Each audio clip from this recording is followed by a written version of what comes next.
정부가 경북 포항 앞바다에 최대 140억 배럴의 석유와 가스가 매장됐을 가능성이 확인됐다라고 발표했습니다.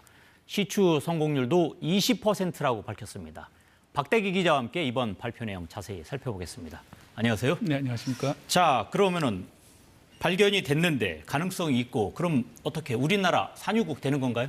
네, 다소 황당한 대답 같지만 사실 우리나라는 이미 산유국이었습니다. 아, 그렇습니까? 네, 2004년부터 2021년까지 울산 근처 동해가스전에서 가스와 원유를 생산했었는데요. 네. 세계 95번째 산유국이었다고 합니다. 하지만 지금은 고갈된 상태로 생산이 종료됐는데 만약 이번 발견이 사실이라면 다시 산유국 지위를 회복한다는 의미는 있습니다.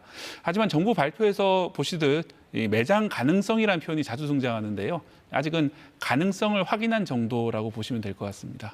자, 그렇다면 정부 발표 내용을 간단하게 좀 정리를 해볼까요? 네, 이 석유 개발에는 통상 한 3가지 정도 단계가 필요한데요. 우선 지진파 등을 분석해서 땅속을 추정해보는 물리 탐사 과정이 있습니다. 이것이 통과되면은 실제로 구멍을 파보는 탐사 시추로 이어지고요.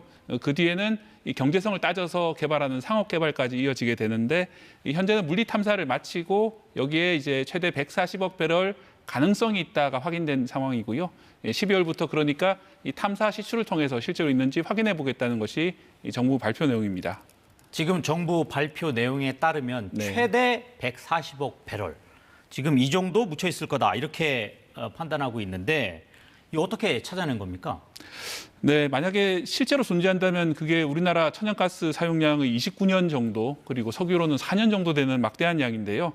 이번에 갑자기 찾기 시작한 것은 아니고 지난 15년 동안 이 탐사를 계속했다가 그 누적된 탐사 자료를 이 미국에 있는 액트지오라는 업체에 맡겨서 지난해 말에 가능성이 높다라는 결과가 나왔다고 합니다. 그 분석 결과를 다시 국내외 전문가들에게 재검토를 의뢰해가지고 약 6개월 정도 재검토를 받은 것이 이번 결과라고 정부에서는 발표하고 있습니다. 지금 20%라고 하는 숫자가 계속 나오고 있는데 자, 20%라고 하는 숫자 이게 정확히 어떤 의미인가요? 네, 당초에는 그게 뭐 성공 확률이 전체적으로 20%냐 이런 말도 있었는데 그런 건 아니고요. 이 산업부 장관이나 이 관계자들이 밝힌 의미는 한 개를 시추했을 때 실제로 석유나 가스를 발견한 확률이 20%로 보시면 되겠습니다. 그래서 이 5번 정도 뚫어야 된다 이런 얘기들이 나오고 있는데요. 올해 12월부터 이 시추 구멍을 뚫었을 때 실제로 원유나 가스를 찾을 확률이 20%쯤 된다라고 보시면 되겠습니다. 네. 그래서 5번 정도 시추를 할 경우에는 확률적으로는 한 60, 70% 정도 뭐 있을 수가 있다라는 것인데 통상 성공 확률이 12.5% 정도가 넘으면은 이 시추를 해볼 가치가 있다라고 이 산업부 관계자가 설명을 했습니다. 그리고 세계 최대 이 가스전 중에 하나인 가이아나 같은 경우에는 처음에는 7% 정도 확률을 가지고 시작을 했는데도 성공을 했다. 그래서 네. 이번 20%는 상당히 높은 확률이라고 얘기를 합니다. 다만 20% 확률로 실제로 시추에 성공했더라도 곧바로 상업 그 개발로 이어질지는 또 미지수입니다. 왜냐하면은 이 상업 개발이라는 거는 실제로 시출해서 개발했을 때의 그 비용과 실제로 벌어들일 수 있는 돈을 비교해서 이게 경제성이 있는가를 판단해야 되기 때문에 그것은 또 다른 문제입니다. 이번 시추할 지역이 수심이 1,100에서 1,200m 정도라고 하고요. 다시 그 밑으로도 땅을 깊게 파야 되기 때문에 비용이 상당히 많이 들어가는 상황입니다.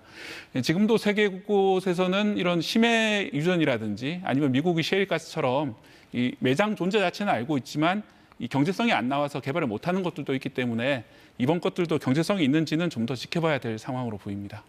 자, 그렇다면 20%라고 하는 말이 나오긴 했지만 네. 조심스러운 부분이 있다 이런 거네요. 예, 그렇습니다. 이렇게 제가 말씀드린 이유도 과거에도 비슷한 발표가 있었지만은 실제 그 개발을 못 이뤄준 경우도 있기 때문에 물론 앞서 동해 가스전처럼 성공한 경우도 있고요. 조심스럽게 말씀드리는 건데요. 이 나이 드신 분은 박정희 대통령이 1976년에 포항 영일만에서 이 유전을 개발했다, 발견했다 이런 발표를 했던 것을 기억하실 겁니다. 하지만 당시에 1년 만에 사실이 아닌 것으로 밝혀지는 해프닝도 있었고요. 네. 사실 포항은 이번뿐만 아니라 그동안 여러 차례 이 가스가 발견되는 등 이 유전 개발이 조짐은 있었습니다. 7년 전에도 지하수를 파다가 가스가 나오면서 지금 보시는 것처럼 꺼지지 않는 불이 돼서 계속해서 타고 있는 불의 정원이 있을 정도로 이 포항 지역에는 가스나 석유 매장 가능성이 풍부한 곳이고요. 그래서 이 앞바다에서 이런 그 유전이 발견되는 것도 이상한 일은 아닙니다만 네. 문제는 이게 경제성이 있느냐 그런 판단을 받는 것은 또 다른 문제입니다. 지금 당장 12월부터 시추에 들어가겠다. 지금 1월 예정인데 네. 이거 비용도 만만치 않을 텐데요. 네, 말씀드린 것처럼 심해를 시추하는 문제이기 때문에 돈도 많이 들어갑니다. 시추 한 번에 1,000억 원 정도 들어간다는 것이 정부 설명인데요. 네. 이 만약에 그 계획했던 대로 5번 정도 시추를 한다면은 5천억 원 정도 들 수 있는 그런 문제입니다. 이후로도 상업 개발까지는 많은 돈이 들어갈 전망이기 때문에 정부도 시추 결과 성공 확률이 낮으면은 이 외국 투자를 유치하는 식으로 이제 리스크를 회피하겠다 이런 설명도 했고요. 또 심해 이 석유 개발을 위해서는 외국 자본 이 유치가 필요하기 때문에 외국 기업과의 협력도 이 진지하게 추진되는 것으로 보입니다. 자, 지금 어제 정부가 발표했는데 뭐 석유나 가스 네. 이런 말이 들어가는 회사가 지금 주식시장에서 지금 주가가 오르고 있습니다. 이거 어떻게 봐야 합니까? 네, 어제도 상한가였고 오늘도 상당히 강세를 보이고 있는데요.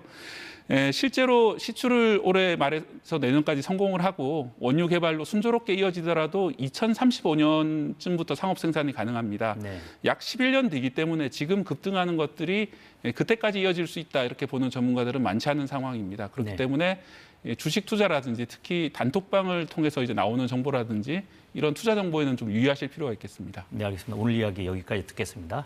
지금까지 박대기 기자와 이야기 나눠봤습니다. 고맙습니다.